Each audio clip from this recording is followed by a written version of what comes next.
Hello everyone. आज हम discuss करेंगे एंजल वन के रिजल्ट कैसे रहे। कल ही कंपनी ने अनाउंस किया अपना रिजल्ट Q1 FY24 का नंबर। डिस्कस करते हैं कैसा रिजल्ट रहा एंजल वन का। तो अगर हम रेवेन्यू ग्रोथ से स्टार्ट करें, ओवरऑल रेवेन्यू ग्रोथ कंपनी की 18.5% के आसपास रही आई है इस क्वार्टर में on a YOY basis. And अगर हम नेट प्रॉफिट ग्रोथ देखते हैं कंपनी की, तो वो भी करीब करीब 21.5% की नेट प्रॉफिट ग्रोथ है। इसमें अगर हम मार्जिन्स देखें तो ऑलरेडी एंजल वन जैसी कंपनी का मार्जिन जो है वो बहुत अच्छा रहता है, बिकॉज एसेट लाइट मॉडल है। तो इस क्वार्टर में भी मार्जिन और बढ़ करके आया है। 39% के आसपास इनका ऑपरेटिंग प्रॉफिट मार्जिन था लास्ट ईयर के सेम क्वार्टर में। एंड इस साल ये मार्जिन फर्दर इंप्रूव होके 40% हो गया। तो मार्जिन में और एक्सपेंशन आया है। नेट प्रॉफिट ग्रोथ 20% से ज़्यादा आई है और रेवेन्यू ग्रोथ भी 18% के आसपास है। अब इसमें एक चीज़ और जो इम्पोर्टेंट है, रेवेन्यू ग्रोथ इनकी इस क्वार्टर में 18% के आसपास है। और ये तब जबकि नंबर ऑफ ट्रेडिंग डेज अगर हम देखें तो इस क्वार्टर में वो कम थे, बिकॉज 3-4 छुट्टियां थी जिसकी वजह से मार्केट जो था वो बंद था। उसके बावजूद अगर रेवेन्यू ग्रोथ आप 18.5% की दे रहे हो ना YOY बेसिस, और क्वार्टर ऑन क्वार्टर भी अगर हम देखें तो ज़्यादा डिक्लाइन नहीं है, अराउंड 2% 2.5% के आसपास का डिक्लाइन नहीं है क्वार्टर ऑन क्वार्टर भी।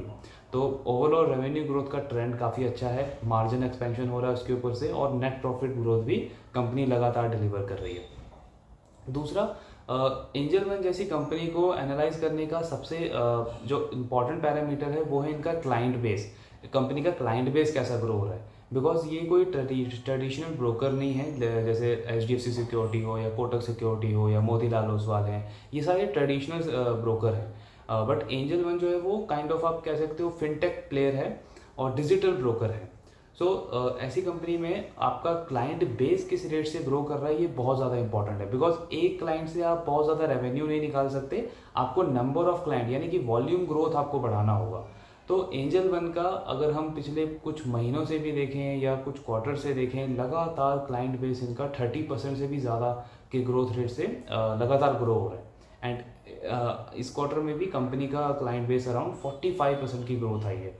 और इनके पीयर्स में, इनके कंपिटिटर्स में अगर हम देखें, चाहे वो 5 पैसा कैपिटल हो या IIFL फाइनेंस हो या आपका मोतीलाल ओसवाल हो, ये जितने भी ब्रोकर्स हैं जो लिस्टेड स्पेस में हैं, even I think unlisted space को भी अगर हम इंक्लूड करें, तो एंजल वन की जो क्लाइंट बेस की ग्रोथ रेट है वो मतलब इंडस्ट्री से भी बहुत ज़्यादा आगे है। इंडस्ट्री ग्रोथ को भी बहुत ज़्यादा पीछे कर दिया इन्होंने, और वो कंसिस्टेंटली कर रहे हैं हर क्वार्टर में।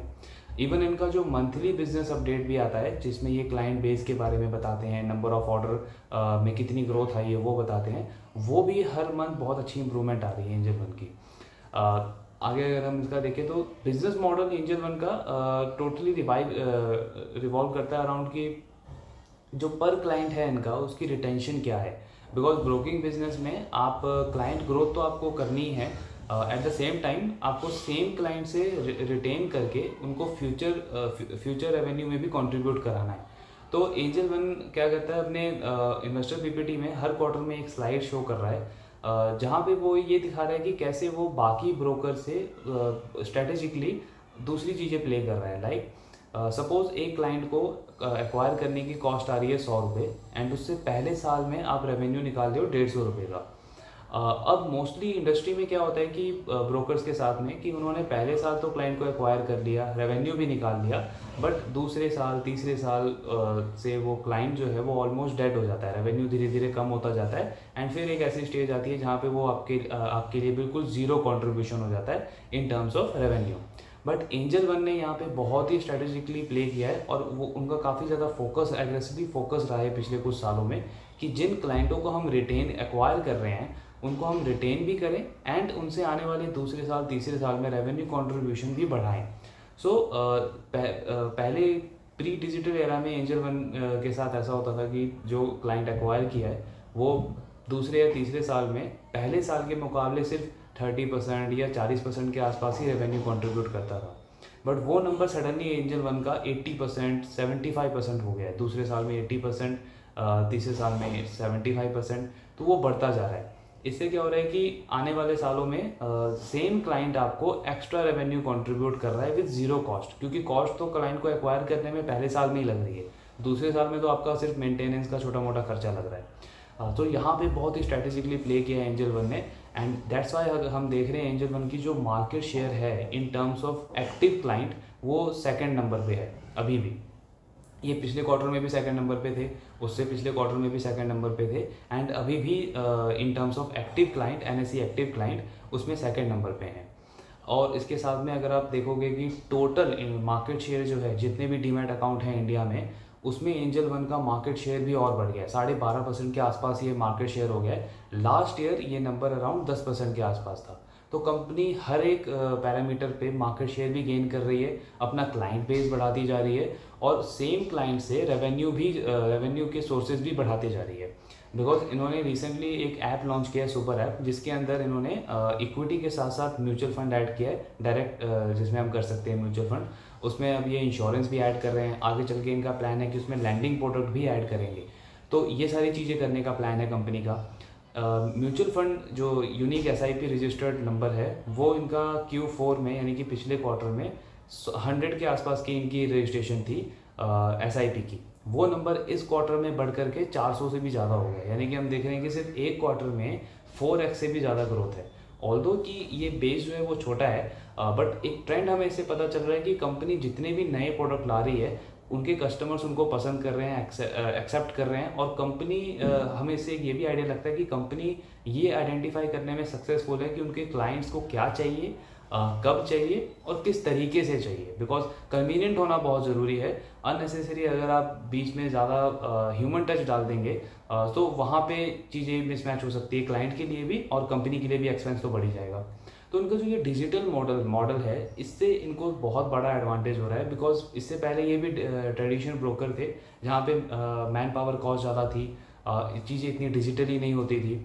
सो जब से इन्होंने ये डिजिटल करना शुरू किया है, काइंड ऑफ फिनटेक वाला एक मॉडल इन्होंने अपनाया है, सो कंपनी का कॉस्ट बहुत ज़्यादा कम हो गया है, जिससे इनके प्रॉफिटेबिलिटी में एक बहुत बड़ा बूस्ट मिला है पिछले कुछ सालों में।